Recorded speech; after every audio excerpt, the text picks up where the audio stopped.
En 4 jours, le deuxième tour de la primaire de la droite et du centre. La bataille est intense entre Alain Juppé et François Fillon. On va en parler avec Christian Paul, député socialiste de la Nièvre, avec qui on parlera, eh bien, évidemment, de la gauche qui prépare sa primaire du mois de janvier. Et on parlera aussi de son livre qui vient de sortir à la Fondation Jean Jaurès, Les îles et l'archipel, pourquoi la gauche revivra.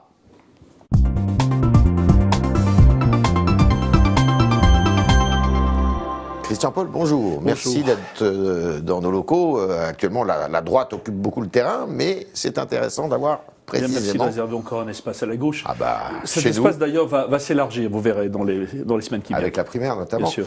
Fillon, Juppé, ce sont deux droites différentes pour vous?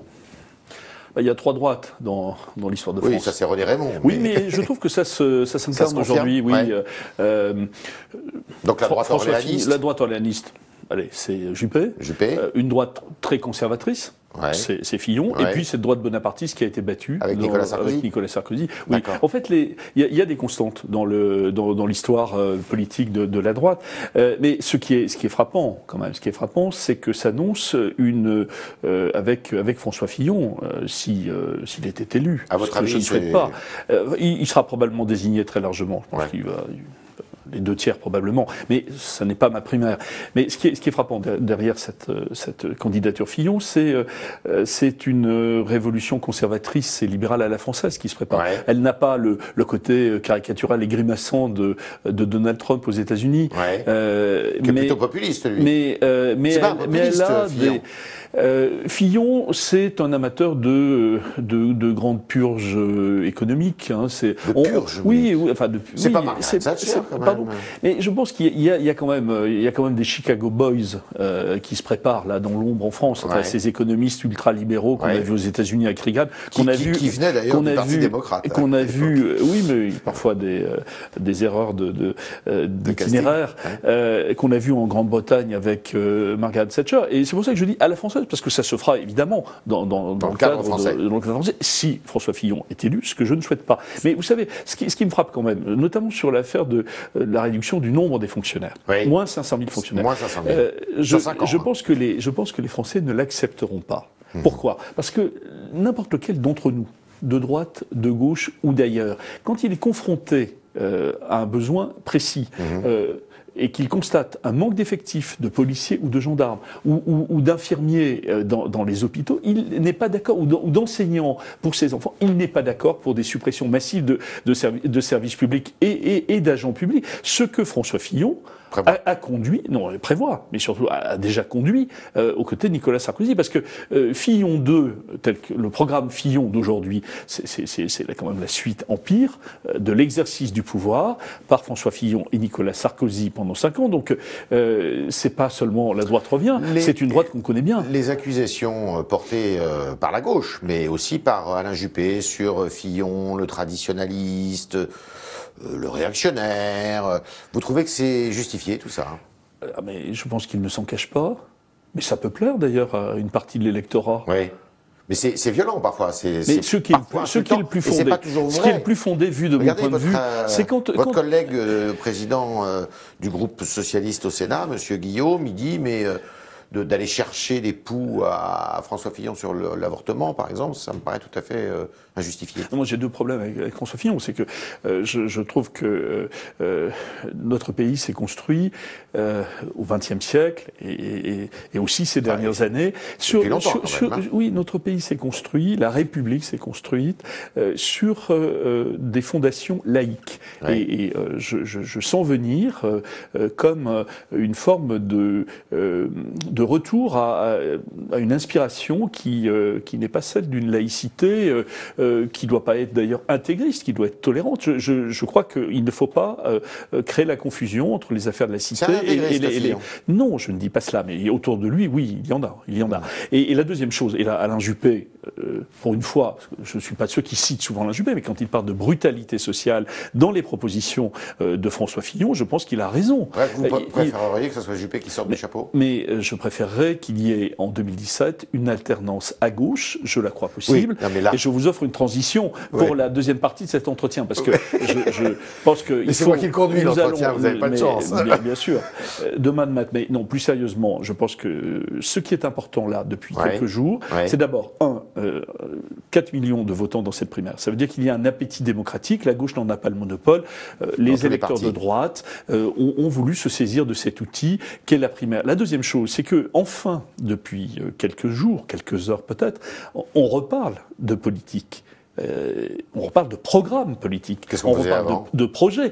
C'était plutôt une bataille d'hommes, c'était un affrontement violent. Il y a des affrontements très violents au sein de la droite. Je pense d'ailleurs qu'on ne retrouvera pas dans la primaire de gauche la violence des confrontations que nous avons vues dans la primaire de droite. On va en parler. Est-ce qu'il y a, d'après vous, il va y avoir une mobilisation d'électeurs de gauche pour aller voter dimanche, plutôt en faveur d'Alain Juppé, si j'en crois...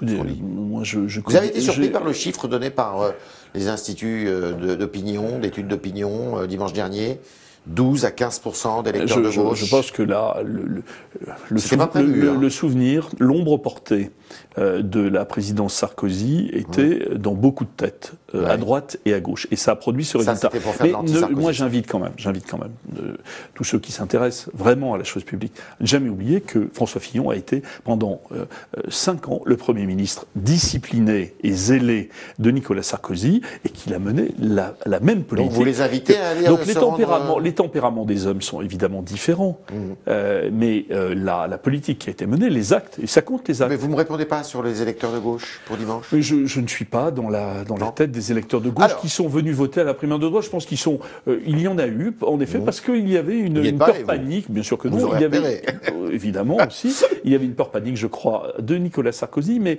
l'élection ne doit pas se faire sur la peur, elle doit se faire sur la comparaison des projets, des visions pour la France.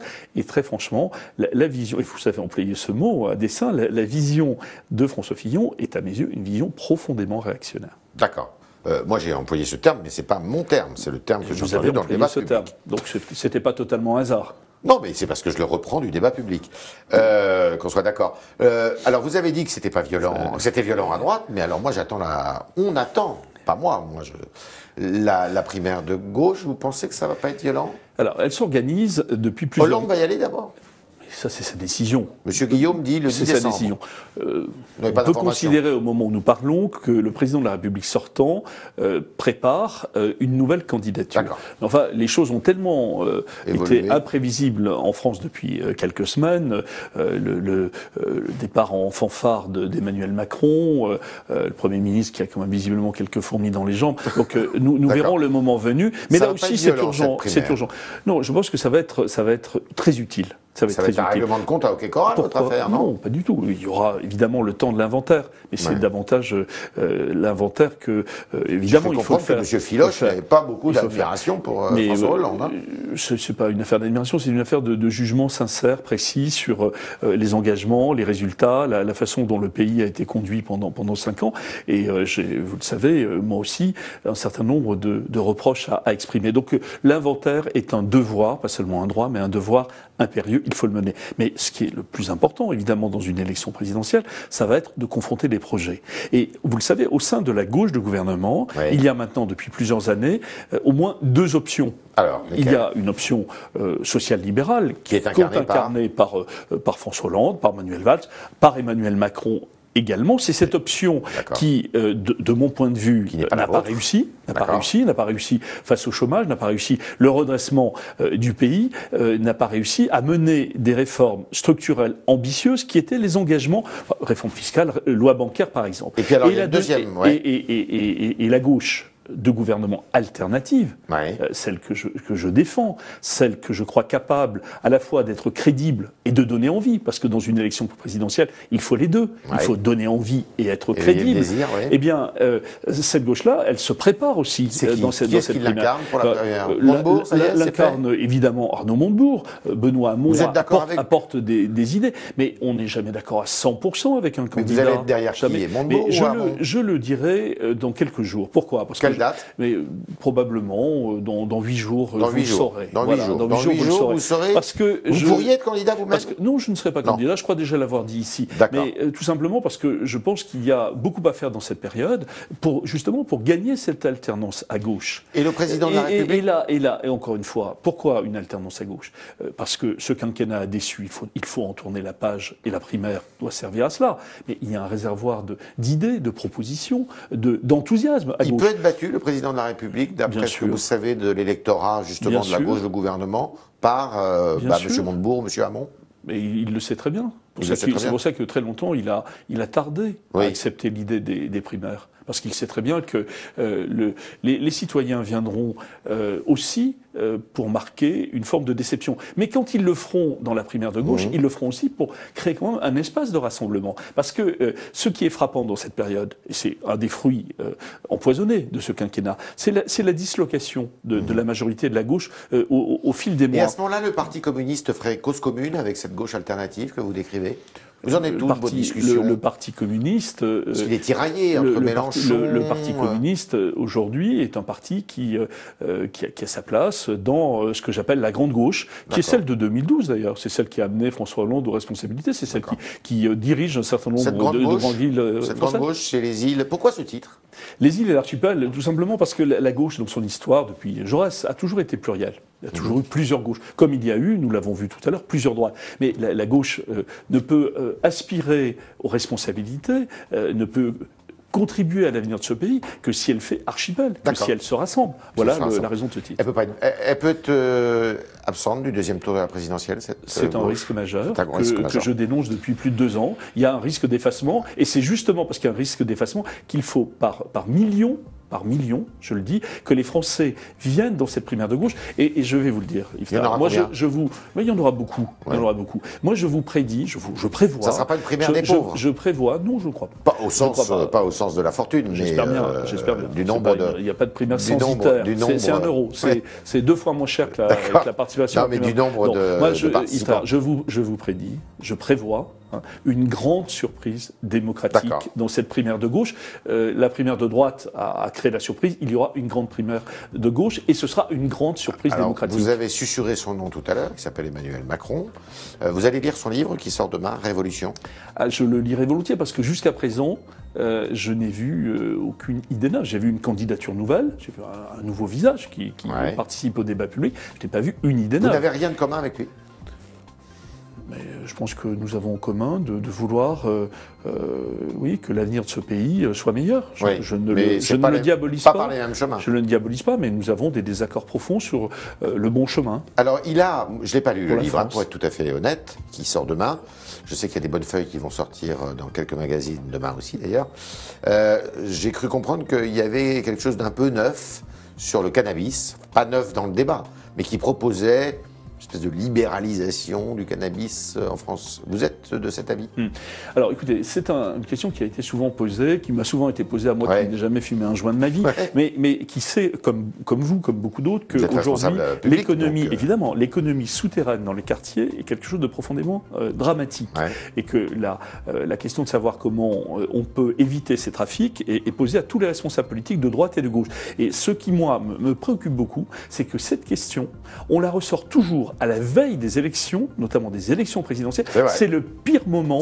C'est le pire moment pour en traiter. Pourquoi? Parce que c'est des questions qui doivent faire l'objet de ce qu'on appelle parfois dans le domaine médical, notamment des conférences. Non, des conférences de consensus, des jurys citoyens. On doit se mettre au travail, droite et gauche confondues, avec des experts sur cette question, avec des gens qui ont l'expérience à la fois de ces problèmes de consommation de substances addictives, comme on dit, mais qui ont aussi la connaissance des territoires où cela se passe. D'ailleurs, le territoire pour le cannabis, c'est pas seulement les quartiers, il y en a aussi dans les villages du Morvan aussi. Bon, mais plus sérieusement, je pense que cette question, qui n'est pas une mince question, il ne faut pas la jeter en pâture dans l'élection présidentielle. Vous n'avez pas préjugé je pense qu'il est criminel de ne pas traiter sérieusement cette question, et je pense qu'il faut le faire de façon extrêmement sérieuse, très collective, au début d'une mandature, trouver en commun des solutions qui soient à la fois opportune, appropriée et acceptable dans le pays. Et très franchement, en faire encore une fois un hameçon ou un appât dans une élection, je pense que c'est pas rendre service à ce débat. Dernière question, est-ce que Christian Paul sera candidat à sa réélection dans sa circonscription aux législatives ? J'ai engagé une discussion avec les socialistes nivernais pour être candidat à l'élection législative. Pourquoi il y aura une primaire à l'intérieur de... Mais il y a toujours chez nous des primaires, voilà. Et je crois que c'est un outil démocratique. Mais vous voulez y retourner? Je serai candidat pour l'élection législative si les socialistes nivernais me font confiance. C'est la règle normale de notre parti. C'était le talk de Christian Paul qui nous a dit que cette primaire à gauche allait créer des surprises, une surprise, et qu'un grand élan démocratique allait se réveiller, alors que lui, il plaide pour une gauche alternative qui n'est pas celle de François Hollande. Merci.